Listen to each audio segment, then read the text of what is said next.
മൺസൂണിനെ Messi അറിയുന്നത് എങ്ങനെയാണ്? ഒരുപക്ഷെ അയാൾക്ക് അറബിക്കടലും മൺസൂണും മഞ്ഞുമായിരിക്കാം. എങ്കിലും ഓരോ 4-ാം കൊല്ലവും പെയ്തിറങ്ങുന്ന ഇടവപ്പാതിയിലെ മഴയ്ക്ക് മെസ്സിയെ അറിയാതിരിക്കാൻ തരമുണ്ടോ? എല്ലാ 4-ാം കൊല്ലവും കോരിച്ചൊരിയുന്ന ഇടവപ്പാതിയിൽ ഞങ്ങൾ മലയാളികൾ നനയുമ്പോൾ കൂടെ നനയുന്നത് മെസ്സിയും നെയ്മറും റൊണാൾഡോയും കൂടിയാണ്. ഇങ്ങനെ 4 വർഷത്തിലൊരിക്കൽ കേരളത്തിലെ അങ്ങാടികളിലും പുഴവക്കത്തും പാടവരമ്പത്തും മെസ്സിയും നെയ്മറും റൊണാൾഡോയും പ്രത്യക്ഷപ്പെടുന്നു. അവരുടെ കാൽച്ചുവട്ടിൽ രാവിലെ പത്രം വീഴുന്നു. അവരുടെ തലയ്ക്കു മീതെ മാവ് പൂക്കുന്നു. അവർക്ക് ചുറ്റും പുഴകളും തോടുകളും നിറയുന്നു. കവുങ്ങിൻ കഷ്ണങ്ങളിലും പട്ടിക കൊണ്ട് തീർത്ത ഫ്രെയിമുകളിലും നിവർന്നു നിൽക്കുന്ന മെസ്സി നമ്മുടെ ആവേശങ്ങളുടെയും ആശ്വാസങ്ങളുടെയും സ്വർണ്ണകിരീടത്തെ ചുംബിക്കുന്നു. ബ്രസീലിനും പോർച്ചുഗലിനും വേണ്ടി നാം ഘോരഘോരം കവിതകൾ രചിക്കുന്നു. ചിത്രങ്ങളെ ജീവിപ്പിക്കുകയും സംസാരിപ്പിക്കുകയും ചെയ്യുന്ന ഈ ആവേശപ്രകടനങ്ങൾ ഫ്ലക്സുകളിൽ സന്നിവേശിപ്പിക്കുന്നു. ഫ്ലക്സുകളിലൂടെ വൻകരകൾ അങ്ങാടിയിലേക്ക് ചുരുങ്ങുന്നു. മലയാളികൾ ലോകത്തെ അറിയുന്നു. മൈതാനത്ത് ഒതുങ്ങുന്നതല്ല ഓരോ ലോകകപ്പ് കാലഘട്ടത്തിലെയും ആവേശ കാഴ്ചകൾ. അത് ഫ്ലക്സുകളിലേക്കും കൊടിതോരണങ്ങളിലേക്കും കൂടി നീളുന്നതാണ്. മൈതാനത്തെ കളിക്കണക്കുകളിൽ തീരുന്നതല്ല ഞങ്ങളുടെ വെല്ലുവിളികൾ. അത് ഫ്ലക്സുകളുടെ അടിക്കണക്ക് കൂടി ഉൾപ്പെട്ടതാണ്. ഇങ്ങനെ കേരളക്കരയുടെ ആവേശപ്രകടനമായ ഫ്ലക്സുകൾ നമ്മളോട് സംസാരിക്കുന്നത് എന്തൊക്കെയാണ്? അത് ഇവിടുത്തെ ലോകകപ്പ് ഓർമ്മകളുമായി ബന്ധപ്പെട്ട് കിടക്കുന്നത് എങ്ങനെയാണ്? മലയാളിക്കും മെസ്സിക്കും ഇടയിലെ അതിർവരമ്പുകളെ അത് മായ്ക്കുന്നത് എങ്ങനെയാണ്? ഒരു മലയാളി എന്ന നിലയിൽ ഈ ചോദ്യങ്ങളൊന്നും ഒരു അന്വേഷണത്തിൻ്റെ ഭാഗമല്ല, മറിച്ച് ഒരു തിരിഞ്ഞുനോട്ടത്തിൻ്റെ ലാഘവത്തോടെയുള്ള ഓർമ്മ പുതുക്കലാണ്. ഒരു എത്തിനോട്ടത്തിൻ്റെ കൗതുകത്തോടെയുള്ള വീണ്ടെടുക്കലാണ്. ഏത് കവലയിലായാലും ഇപ്പം നമ്മളിപ്പോൾ ഇപ്പോൾ ഏത് ലൊക്കാലിറ്റിയിൽ പോയാലും മിനിമം ഒരു 3 ഫ്ലക്സ് എങ്കിലും ഇല്ലാത്തൊരു ഏരിയ നമ്മളിവിടെ അവിടെ ഇല്ല. ശരിക്കും അതിലിപ്പോൾ എത്ര വലിപ്പം കൂടിയതുണ്ട് കുറവുണ്ട് എന്നുള്ളത് മാത്രമേ വ്യത്യാസമുള്ളൂ. ചെറുതൊരെണ്ണമെങ്കിലും വെക്കാത്ത ഒരു സ്ഥലവും ഇല്ല. ഞാൻ തന്നെ ഇപ്പോൾ ഇവിടെ ഒരുപാട് പുതിയ സ്ഥലങ്ങൾ പരിചയപ്പെട്ടു. കാരണം ഇത്രയും കാലമൊന്നും അവിടെ അങ്ങനെ ഒരു ഫ്ലക്സ് വെച്ചിട്ടുണ്ടാവില്ല, ഒന്നും ഉണ്ടാവില്ല. ഈ വേൾഡ് കപ്പ് ആകുമ്പോൾ അവരൊക്കെ എന്ത് ചെയ്യും? ഒരു പ്രിന്റ് അടിച്ചിട്ട് അവിടെ ഫ്രെയിം ചെയ്തിട്ട് വെക്കും.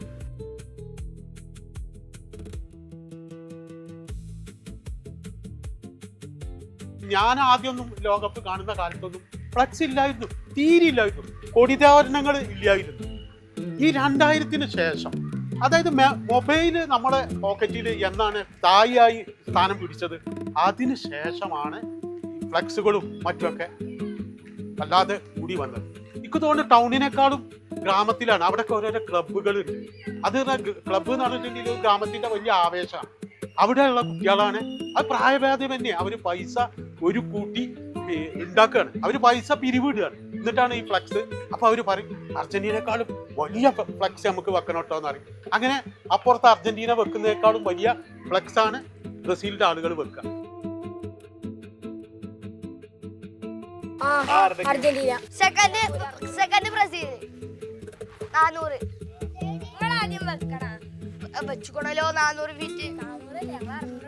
ഞങ്ങളും തുന്നു അതിന്റെ മേലൊക്കെ 700 പോകും.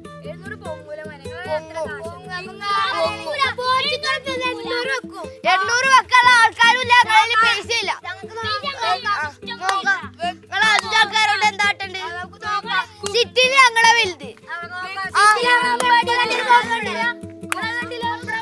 അമ്പാടി വെച്ചോളൂ. ഞങ്ങള് 45 വെച്ചോളൂ. അതിന്റെ മേലക്കും നിങ്ങള് 50 വെച്ച് അതിന്റെ മേലക്കും ഞങ്ങൾ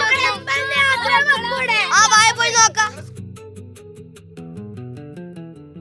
ഇന്നിപ്പോൾ ഫ്ലക്സ് ബോർഡ് ബ്രസീലിനെ പിന്നെ മഞ്ഞപ്പടം ഞങ്ങൾക്ക് കിട്ടണം, അപ്പം പിന്നെ നിങ്ങൾ കിട്ടിയാൽ എന്ത് ചെയ്യുമെന്ന് ചോദിച്ചിട്ടൊക്കെ ആട്ടും ഇങ്ങോട്ടൊക്കെ ഡയലോഗ് ഇങ്ങനെ ബോർഡ് മേലൊക്കെ ഉണ്ടായിട്ട് രസമാണ്. ഇപ്പോൾ ഫ്ലക്സ് ബോർഡ് ഇപ്പോൾ പല സ്ഥലത്ത് എത്ര 160 അടിയോ അല്ലട്ടാണല്ലോ പാലക്കാട് ഒരു ബോർഡ് വെച്ച് വാർത്തയിലൊക്കെ കേട്ട്.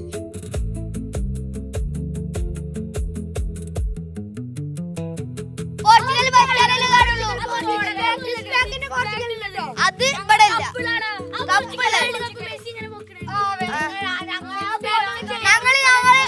നെയ്മർ ഇങ്ങനെ ഇരിക്കണത്, ആൻസലോട്ട് ഇങ്ങനെ വലിക്കണത്,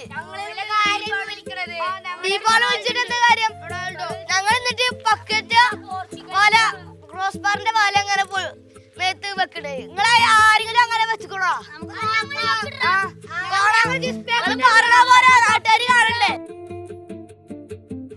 കൂടുതൽ അർജന്റീന, ബ്രസീൽ, പിന്നെ അതിൻ്റെ കൂടെ കഴിഞ്ഞ പ്രാവശ്യത്തേക്കായും കൂടുതൽ പോർച്ചുഗൽ ഫാൻസ് പ്രാവശ്യം കുറച്ച് കൂടുതലുണ്ട്.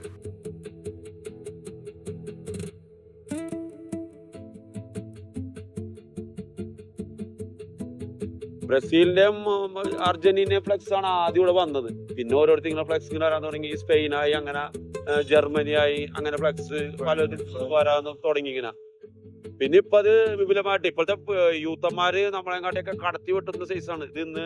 ഇത് എത്ര ദിവസത്തെ പണിയാണ് ഇപ്പോഴത്തെ യൂത്തന്മാര്. ഇവിടെ ഉള്ള പിള്ളേര് ഇന്നലെ സെറ്റ് ചെയ്തതാണ്. ഇവിടുത്തെ ഏറ്റവും വലിയ, കൊച്ചിയിലെ ഏറ്റവും വലിയ ഫ്ലെക്സ് ആണ്. നമ്മളിപ്പോൾ ഇന്ന് രാത്രിയാണ് ഇന്നിപ്പോൾ അവിടെ പോന്നപ്പോൾ വാട്സപ്പ് ഗ്രൂപ്പുകളിൽ മുള അല്ലെങ്കിൽ കവുങ്ങൊക്കെ റെഡി ആക്കിയിട്ടുണ്ട്. ഇന്ന് രാത്രി എല്ലാവരും വെച്ചിട്ട് ഒരു വീഡിയോ ഒക്കെ എടുത്ത് അങ്ങനെയാണ് സാധാരണ ചെയ്യല്. ഇനിയിപ്പോൾ അവർ നമ്മളത് നോക്കിയിരിക്കുമായിരിക്കും, നമ്മളത് എത്ര മീറ്റർ ഉണ്ട്, എത്ര വലിപ്പമുണ്ട് എന്നുള്ള സംഭവം. അപ്പോൾ അത് നോക്കിയിട്ടായിരിക്കും ഇനി അവരെ ബോർഡ് വരിക. പോർച്ചുഗലിനെ കിട്ടാൻ കുറച്ച് ബുദ്ധിമുട്ടായിരുന്നു അന്നത്തെ കാലത്ത്. പിന്നെ നമ്മൾ അത് എങ്ങനെയൊക്കെ അറേഞ്ച് ചെയ്ത് ചെറിയ ഫ്ലെക്സുകളായാലും വെക്കും. ഒരു 3 അടി 3, 4 ഒക്കെ ഫ്ലെക്സുകളൊക്കെ എങ്ങനെയാലും ഒപ്പിച്ച് അന്നത്തെ കാലത്ത് കുട്ടിക്കാലത്തൊക്കെ വെക്കുമായിരുന്നു. ടൂർണമെന്റ് കളിക്കുന്ന കാശും പിന്നെ ഈ പിരിവെടുത്ത കാശിനൊക്കെയാണ് അന്ന് ഫ്ലെക്സ് വെച്ചത്.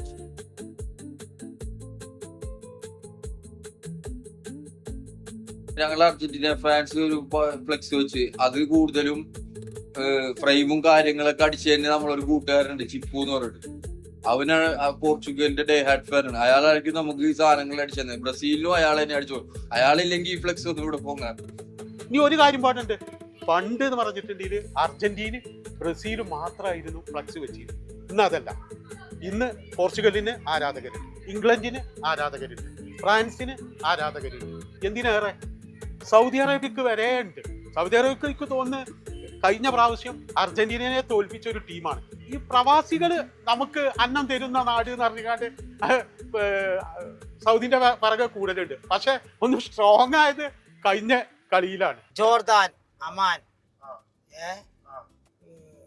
Oman, Muscat, Argentina, Buenos Aires, Brazil, Brasilia, Chile, Santiago, Brasilia, പിന്നെ അല്ലല്ല ബ്രസീലിയ, പിന്നെ Chile, Santiago, Peru, Lima, Uruguay, Montevideo, പിന്നെ ബൊളീവിയ, ലാപാസ്, അമേരിക്ക, വാഷിങ്ടൺ, പിന്നെ Nigeria, Abuja, Cameroon, Yaounde, Senegal, Dakar, Germany, Berlin, Italy, Rome, France, Paris, Denmark, Copenhagen, Netherlands, Amsterdam, Belgium, Brussels, ഇങ്ങനെ പോകും. നമ്മൾ ലോകത്തെ കുറിച്ച് അറിയാൻ ഫുട്ബോളിനെ കുറിച്ച് ഒരു പോലെ അത്രയും നല്ല ഈസിലി മനസ്സിലാക്കാൻ പറ്റുന്ന ഒരു ലേണിംഗ് ടൂളില്ല. അപ്പൊ നമുക്കറിയാം നമ്മുടെ നാട്ടിലെ ഏത് കുട്ടിക്കും, സാധാരണ ഫുട്ബോൾ ഫോളോ ചെയ്യുന്ന ഏത് കുട്ടിക്കും അർജന്റീനയുടെ തലസ്ഥാനം ബ്യൂണസ് അയേഴ്സ് ആണെന്നറിയാം, പോർച്ചുഗലിന്റെ തലസ്ഥാനം ലിസ്ബൺ ആണെന്നറിയാം, സ്പെയിനിന്റെ തലസ്ഥാനം മാഡ്രിഡ് ആണെന്നറിയാം. അപ്പൊ അവർ ലോകത്തിനെ കാണുന്നത്, അറിയുന്നത് ഫുട്ബോളിലൂടെ. അപ്പം പിന്നെ ക്രൊയേഷ്യയുടെ പതാകയുടേത്, ക്രൊയേഷ്യൻ ഫ്ലാഗിൽ ഏതൊക്കെ നിറങ്ങളാണുള്ളത്, ആ പതാക കാണിച്ചു കൊടുത്താൽ നമ്മുടെ നാട്ടിൽ ഫുട്ബോൾ ഇഷ്ടപ്പെടുന്ന ഏതൊരാളും ഐഡന്റിഫൈ ചെയ്യും.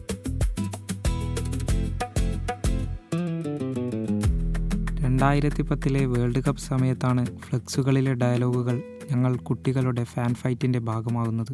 പോൾ നീരാളിയും വൂസേലയും അരങ്ങുവാണിരുന്ന ആ ലോകകപ്പ് സീസണിൽ മലയാളികൾ ഇന്നും മറക്കാത്ത ഒരുപാട് പ്രയോഗങ്ങൾ വെല്ലുവിളികളായും പരിഹാസങ്ങളായും ഫ്ലെക്സുകളിൽ നിറഞ്ഞു നിന്നു.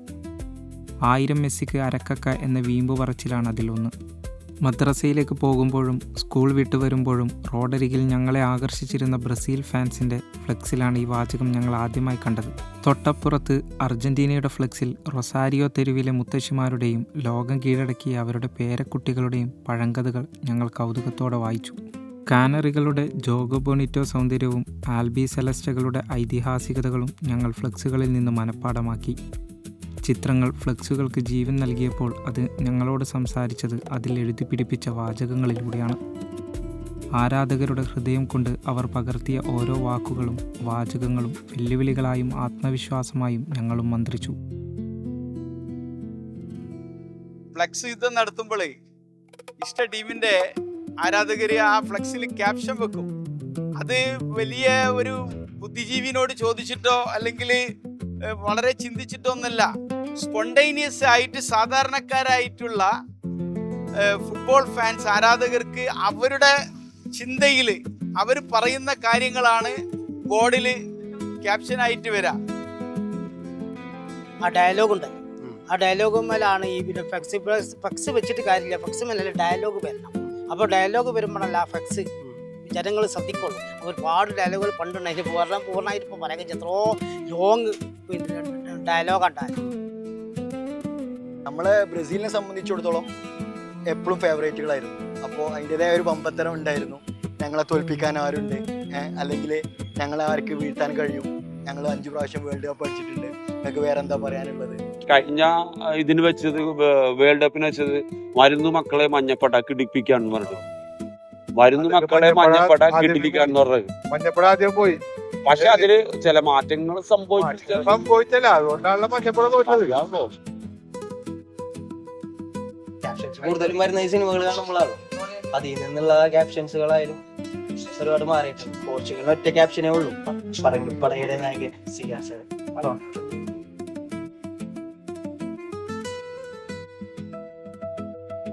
എതിർ ഫാൻസ് ഉണ്ടാവും, അവരെ പ്രകോപിപ്പിക്കാനുള്ള സാധനം എന്താണെന്ന് വെച്ചെങ്കിൽ അതിന് മാച്ചാവുന്ന ഒരു സാധനം, ചിലപ്പോൾ സിനിമയെന്നാവാം, ചിലപ്പോൾ പഴയ തഗ് ഡയലോഗുകൾ ഉണ്ടാവും, അത് വെച്ചിട്ടാവാം, അതല്ലെങ്കിൽ ഇവര് തമ്മിൽ ആ ഫാൻ ഫൈറ്റ് ഉണ്ടല്ലോ, അതന്നെയാണ് ഇതിൽ ഈ ഫ്ലെക്സിൽ പ്രകടിപ്പിക്കുന്നത്. കഴിഞ്ഞ 2022 വേൾഡ് കപ്പിൽ ഞങ്ങളുടെ നാട്ടിലെന്ന് പറയുമ്പോൾ ഫ്രാൻസിൻ്റെ കുറച്ച് ഫാൻസുകാരുണ്ട്. അവർ എന്ന് പറയുന്നത് എൻ്റെ ഉപ്പാൻ്റെ പ്രായമുള്ള ആൾക്കാരാണ്. അവർ ആദ്യം ഫ്ലക്സ് വെച്ചത് അവരാണ്. അതിൽ ചെറിയൊരു മുട്ട നിൽക്കണ്ട, മുട്ടോളം എത്തൂല എന്ന് പറഞ്ഞിട്ട് അങ്ങനെയാണ് ഒരു ഫ്ലക്സ് വന്നിട്ടുള്ളത്. സോ അതിനൊരു മറുപടി ഡയലോഗ് ഉള്ള രീതിക്ക് മുട്ടുകയും ചെയ്യും കപ്പ് കൊണ്ടുപോവുകയും ചെയ്യുമെന്ന് പറഞ്ഞിട്ടാണ് ഞങ്ങൾ അർജന്റീനക്കാർ ഫ്ലക്സ് വെച്ചിട്ടുണ്ടായിരുന്നത്. അത് നമ്മൾ പിന്നെ ഗ്രൗണ്ടിൽ പോരടിക്കുന്ന അതേ വാശി ഫാൻസുകൾ തമ്മിലുണ്ട്, അതിൽ തർക്കമൊന്നുമില്ല. കാരണം എന്താണെന്ന് വെച്ചാൽ അതാണ് ഈ സവനപ്പും അരകളും മഞ്ഞക്കിളികളും അതും ഇതുമൊക്കെ വെച്ചിട്ട് വരുന്നത്. ഇപ്പോഴും അതിൻ്റെ ആ വാചകങ്ങൾ കണ്ടിട്ട് ഇങ്ങനെ അതിങ്ങനെ അതിൻ്റെ ഒരു പിന്നെ ബാനറിൻ്റെ ചോട്ടൊക്കെ ഇങ്ങനെ നമ്മൾ നോക്കി നിന്ന് പോകും, ഫ്ലക്സിൻ്റെ ചോട്ട് നോക്കി നിന്ന് പോകും. അത് എപ്പോഴും എന്നെ ആകർഷിച്ച ഒരു ഘടകമാണ്. ഇതിലൊക്കെ കുറെ കലാകാരന്മാരുണ്ട് ശരിക്കും. കാരണം അവരുടേതായ ഭാഷയിൽ അവർ എഴുതിയിട്ട് ആ ക്യാപ്ഷനുകൾ ഇതിൽ കൊടുത്തിട്ട് അപ്ലൈ ചെയ്യാൻ ശ്രമിക്കുന്ന ആളുകളുണ്ട്. ഇപ്പൊ അതിനുള്ള ഒരു സാഹചര്യമാണ്. കാരണം അവരുടെ വായന്ന് അല്ലെങ്കിൽ മനസ്സിൽ നിന്ന് ഉള്ളിൽ വരുന്നതല്ലേ ഇപ്പൊ ഇങ്ങനെ ഒരു ക്യാപ്ഷനൊക്കെ. അപ്പൊ ആ സാധനത്തിൽ ഒരു ഉൾപ്പെടുത്താൻ വേണ്ടി നോക്കാറുണ്ട്. 2026 എത്തിയപ്പോഴേക്കും AI ടെക്നോളജി കൂടി വന്നതോടുകൂടി അതെന്തായി എന്ന് പറഞ്ഞാൽ അത് ഒറിജിനൽ ഏതാണ് ഡ്യൂപ്ലിക്കേറ്റ് ഏതാണെന്ന് അറിയാത്ത വിധം ഫ്ലക്സ് യുദ്ധങ്ങൾ തന്നെയാണ്. അവനവൻ്റെ ഫോട്ടോകൾ വിവിധ താരങ്ങളുടെ പിന്നെ ജേഴ്സിയിലും അവരുടെ പോസ്റ്ററിലും, അതാണ് ജേഴ്സി മാത്രമല്ല ആ താരത്തിൻ്റെ ശരീരത്തിൻ്റെ പിന്നെ ബോഡി ലാംഗ്വേജ് അല്ലെങ്കിൽ ആക്ഷൻ എങ്ങനെയാണോ അതേ രീതിയിൽ ഒറിജിനലിനെ വെല്ലുന്ന രീതിയിലുള്ള ഫോട്ടോകളൊക്കെയാണ് ഇപ്പം ഫ്ലക്സിൽ വരുന്നത്. മുന്നേക്കെ മലയാളം ടൈപ്പ് ചെയ്യുമ്പോൾ ചില പറയാണ്ട് നമ്മൾ ടൈപ്പ് ചെയ്യണം. അപ്പോൾ അതിൻ്റെ ആവശ്യമില്ല. അപ്പോൾ നമ്മൾ വാട്സപ്പിൽ നിന്ന് കസ്റ്റമർ തന്നെ ടൈപ്പ് ചെയ്ത് തരുന്നു, നമ്മൾ കോപ്പി പേസ്റ്റ് അടിച്ചാൽ മതി, അത് അവിടെ കിട്ടി. അപ്പോൾ അതുപോലെ തന്നെ ഫോട്ടോ ബാക്ക്ഗ്രൗണ്ട് കട്ട് ചെയ്യാനാണ് ഏറ്റവും കൂടുതൽ ബുദ്ധിമുട്ടുണ്ടായിരുന്നത്. ചിലപ്പോൾ ഒരു ടീം വന്നിട്ട് പറയും മെസ്സിയുടെ ഈ ഫോട്ടോ വേണം, അത് ഫാനാണ് വരുന്നത്, ഒരാളല്ല, ഫാൻസ് ആയിരിക്കും. അപ്പോൾ അതിൽ ചിലപ്പോൾ 10 ആളുണ്ടാവും, 10 ആൾക്കും 10 ഫോട്ടോ വേണമെന്നുണ്ടാവും. നമ്മളത് കട്ട് ചെയ്ത് കഴിഞ്ഞിട്ടേക്കാരം അടുത്ത ആൾ വരിക, അതിൽ മെയിൻ സ്പോൺസറേക്കാരാ വന്നിക്കണ്, അവൻ്റെ വാക്ക് എടുക്കാണ്ടിരിക്കാനും പറ്റൂല. അപ്പോൾ നമ്മൾ ആ ഫോട്ടോ അവിടെ മാറ്റി വെച്ചിട്ട് വേറെ ഫോട്ടോ എടുത്തിട്ട് ഇപ്പം പിന്നെ അതിനൊന്നും ബുദ്ധിമുട്ടില്ല, അതിനെ ഉപയോഗിച്ചാൽ മതി.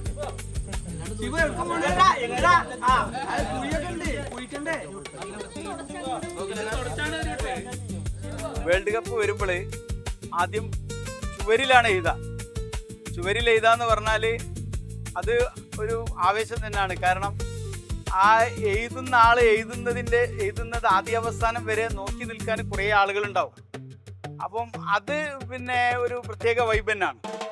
പിന്നീട് അത് ഫ്ലെക്സിലേക്ക് വരുമ്പോൾ ഒരു ഫ്ലെക്സ് പിന്നെ അടിച്ചു കൊണ്ടുവന്ന് അത് ഫ്രെയിം ചെയ്യാൻ വേണ്ടിയിട്ടൊക്കെ എല്ലാവരും കൂട്ടായിട്ട് നിന്ന് പിന്നെ കവുങ്ങ് മുള ഇതെല്ലാം ഉപയോഗിച്ച് അത് കൊണ്ടുവരുന്നു, ആവേശപൂർവ്വം ചെയ്യുന്നു.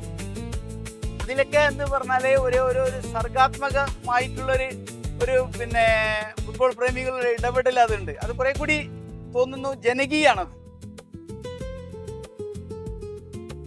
കഴിഞ്ഞ പ്രാവശ്യം ഒന്നും ഉണ്ടായിരുന്നില്ല, ഇപ്രാവശ്യം പിന്നെ ഇൻസ്റ്റാഗ്രാമിന്റെ ഇത് കൂടുതലായി. ഇപ്പൊ ആര് ഫ്ലെക്സ് വെക്കുകയാണെങ്കിലും അതിന്റെ ഡിസൈനിങ് മുതൽ എൻഡ് ഫിക്സ് ചെയ്യണത് വരെ റീലാക്കിയിട്ട് സെറ്റ് ചെയ്യും. അപ്പൊ അതൊക്കെ ഭയങ്കര ആ സാധനത്തുമാണ് കൂടുതൽ വോളിയം ചെയ്തെന്നാണ് ഞാൻ വിശ്വസിക്കുന്നത്. കാരണം ഇപ്പോൾ ഒരു ഡിസൈൻ ചെയ്തു, പ്രിന്റ് അടിച്ചു, അവർ മരം വെട്ടി, പിന്നെ ഫ്രെയിം വെൽഡ് ചെയ്തു, പിന്നെ ഫിറ്റ് ചെയ്തു, എന്നിട്ട് അവിടെ ഒരു സെലിബ്രേഷനും.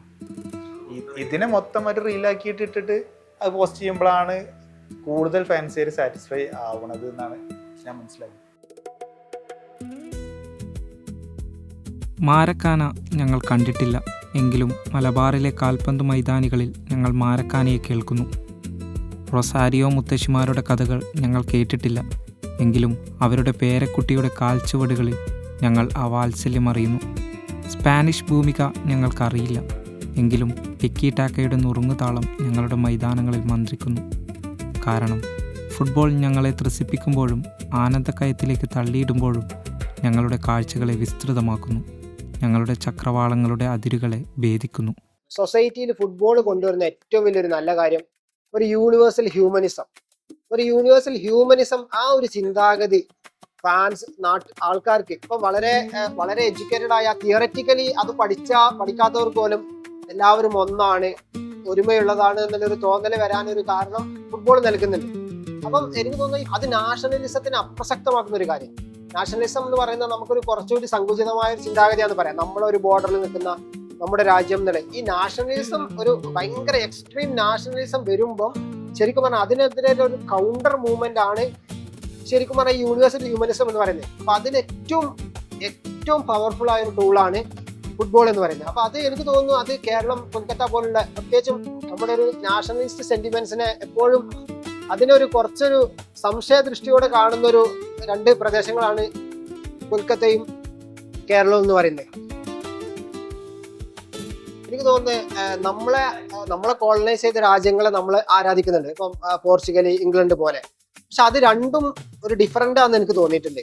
കാരണം പോർച്ചുഗലിനെ നമ്മൾ ഇഷ്ടപ്പെടുന്നത് ഇപ്പം ക്രിസ്ത്യാനോ, അല്ലെങ്കിൽ തന്നെ പോർച്ചുഗലിന്റെ ഒരു കൊളോണിയൽ പാരമ്പര്യത്തിന് വരെ നമ്മുടെ ഫ്ലക്സുകൾ വരാറുണ്ട്. ഇപ്പം പറങ്കിപ്പട, വാസ്കോഡ ഗാമയുടെ കാര്യം ഒക്കെ പറയാറുണ്ട്. കാരണം അത് നമ്മൾ ഒരു വീരസാഹസിക കഥ പോലെയാണ് ശരിക്കും പറയാറ്. പോർച്ചുഗീസ് കൊളോണിയലിസത്തിന്റെ ഗ്ലോറിഫൈ ചെയ്യുന്ന രീതിയിലാണ് പറയാറ്.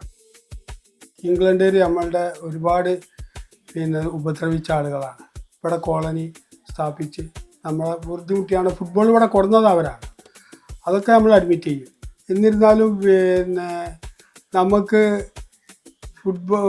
ഇംഗ്ലണ്ടിനെ വെറുത്താലും ഷഹബാസ് അമൻ എന്ന് പറഞ്ഞ ഫുട്ബോൾ പ്ലെയറുമാണ്, മറ്റേ ഗായകനാണ്. ഷഹബാസ് അമൻ പത്രക്കാരോട് ചോദിച്ചൊരു ചോദ്യമാണത്. ഇംഗ്ലണ്ടിനെ നമുക്ക് വെറുക്കാം, അതിനകത്തൊരു ബെക്കാമുണ്ട്, അവൻ ആർക്കാ വെറുക്കാൻ കഴിയുക?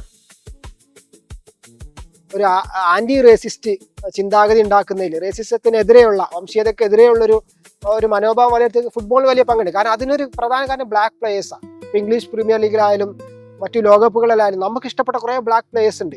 നമുക്കാണെങ്കിലും യൂറോപ്യൻസിനാണെങ്കിലും ആർക്കാണെങ്കിലും ഫുട്ബോൾ ഇഷ്ടപ്പെടും. അപ്പം ബ്ലാക്സിനെ എംപവർ ചെയ്ത ഏറ്റവും വലിയൊരു കാര്യങ്ങളൊന്നാണ് ഫുട്ബോൾ എന്ന് പറയുന്നത്. കാരണം അവർ എക്കണോമിക്കലി അവർക്ക് മറ്റു രാജ്യങ്ങളെ വെല്ലുവിളിക്കാൻ പറ്റില്ല, മിലിറ്ററി വൈസ് വെല്ലുവിളിക്കാൻ പറ്റില്ല, പക്ഷെ ഫുട്ബോൾ വൈസ് അവർക്ക് വെല്ലുവിളിക്കാൻ പറ്റും.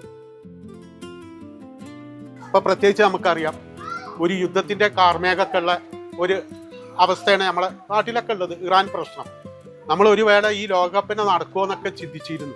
കാരണം ലോകകപ്പ് നടക്കുന്നത് അമേരിക്കയാണ്, അമേരിക്ക ഒരു ഭാഗത്ത്, മറുഭാഗത്ത് ഇറാന്. അപ്പൊ ഈ രാജ്യങ്ങളിലൊക്കെ നമ്മൾ പരസ്പര രാജ്യങ്ങൾ തമ്മിൽ ശത്രുത കൂടുകയാണ്. ഇപ്പൊ ഇറാന്റെ ഭാഗത്ത് നിൽക്കുന്ന രാജ്യങ്ങൾ, മറുഭാഗത്ത് നിൽക്കുന്ന രാജ്യങ്ങൾ, അങ്ങനെയൊക്കെ ഉണ്ട്. പക്ഷെ ഈ ഫുട്ബോൾ വരുമ്പോൾ അതൊന്നുമില്ല, ശത്രുത ഒന്നുമില്ല. അങ്ങനെ ഒരു ഫുട്ബോൾ എന്ന് പറഞ്ഞാൽ തന്നെ ഒരു മാനവികതയാണല്ലോ. ഈ ഒരു ഗ്രാമത്തിലാണ് ആ ലോകത്തിന്റെ എല്ലാ ലോകങ്ങളും ഒരു ഐക്യപ്പെട്ടിട്ടുള്ള ഒരു ഫ്ലക്സുകൾ കാണുന്നത്.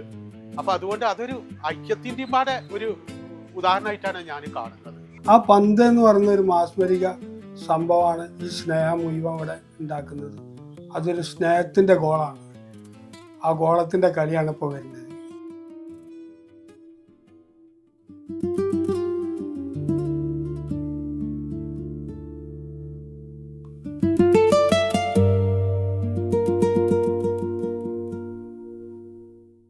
പാതിരാത്രികളിൽ ടെലികാസ്റ്റ് ചെയ്യപ്പെടുന്ന കളികളായിരുന്നു ചെറുപ്പത്തിലെ ഏറ്റവും വലിയ സമസ്യ. രാവിലെ എണീറ്റ് മദ്രസകളിലേക്കും സ്കൂളുകളിലേക്കും പോകേണ്ടിയിരുന്ന ഞങ്ങൾ കുട്ടികൾക്ക് ഇഷ്ട ടീമിൻ്റെ കളികൾ ലൈവ് കാണുക എന്നത് ഏറെക്കുറെ അസാധ്യമായിരുന്നു. ടൈം സോണുകൾ ഞങ്ങളുടെ കളി ആരാധനയ്ക്ക് വിലങ്ങുതടിയായിരുന്ന ആ കാലഘട്ടത്തിൽ ഞങ്ങൾ പത്രങ്ങളെ ആശ്രയിച്ചു. ആസ്വദിക്കാൻ കഴിയാതിരുന്ന ഓരോ മത്സരങ്ങളും ഞങ്ങൾ വായിച്ചനുഭവിച്ചു. സ്പോർട്സ് പേജുകൾ പത്രങ്ങളെ പിന്നിൽ നിന്ന് വായിച്ചു തുടങ്ങാൻ പഠിപ്പിച്ചു. മാച്ച് റിപ്പോർട്ടുകൾ ഞങ്ങളുടെ തത്സമയങ്ങളായിരുന്നപ്പോൾ അതിനു ചുറ്റും പ്രിൻ്റ് ചെയ്തിരുന്ന ചിത്രങ്ങൾ ഞങ്ങളുടെ കളിയോർമ്മകൾക്ക് നിറങ്ങൾ നൽകി. ചിത്രങ്ങളിലൂടെ ഞങ്ങൾ മെസ്സി അറിഞ്ഞു. മെസ്സിയും റൊണാൾഡോയും കക്കയും റൂമിൻ്റെ ചുമരിലും നോട്ട് ബുക്കിലും ക്ലാസ് മുറികളിലും സ്ഥാനം പിടിച്ചു. ചിത്രങ്ങൾ തന്നെയാണ് ഫ്ലെക്സുകളിലും കഥ പറഞ്ഞത്. അവിടെ ഞങ്ങൾ മെസ്സിക്ക് കിരീടം ചൂടി, നെയ്മറിനും റൊണാൾഡോയ്ക്കും മോടി കൂട്ടി. എങ്കിലും കാലത്തിൻ്റെ കൊഴിഞ്ഞുപോക്കിൽ ആ ചിത്രങ്ങൾ തീരമണയുന്നു. കുട്ടിക്കാലത്തിൻ്റെ നിറമുള്ള ഓർമ്മകൾ അസ്തമനത്തോടടുക്കുന്നു. ഇതിഹാസങ്ങൾ കളമൊഴിയുന്നു. The inevitable last dance.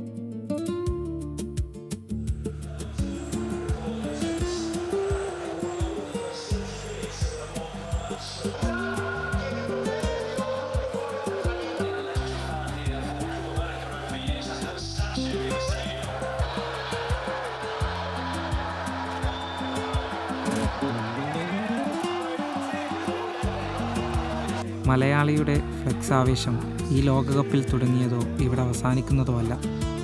പതിറ്റാണ്ടുകളായി മലയാളിക്കും ഫുട്ബോളിനുമിടയിൽ നിലനിൽക്കുന്ന ആത്മബന്ധത്തിൻ്റെ നവ ആവിഷ്കരണമാണ് ഫ്ലെക്സുകൾ. നമ്മുടെ നാൽക്കവലകളിൽ നിറയുന്ന ഫ്ലെക്സുകൾ അത് അടയാളപ്പെടുത്തുന്നു. നമ്മുടെ ഫ്ലെക്സുകളെ സമ്പന്നമാക്കിയ ഇതിഹാസങ്ങൾ അരങ്ങൊഴിയുകയാണ്. എങ്കിലും 4 കൊല്ലത്തെ ഇടവേളകളിൽ നാട്ടിൻപുറം വീണ്ടും ഫ്ലെക്സുകളാൽ നിറയും. ഇനിയും ഓരോ മൺസൂൺ കാലവും മെസ്സിയെ നനയിക്കും. ഇനിയും നാൽക്കവലകളിലെ കവുങ്ങിൻ ചട്ടങ്ങളിൽ റൊണാൾഡോയും നെയ്മറും തലയുയർത്തി നിൽക്കും. മലയാളിയുടെ ഫുട്ബോൾ ഭ്രമം മഴ പോലെ പെയ്യും. നമ്മളതിൽ വീണ്ടും നനയും.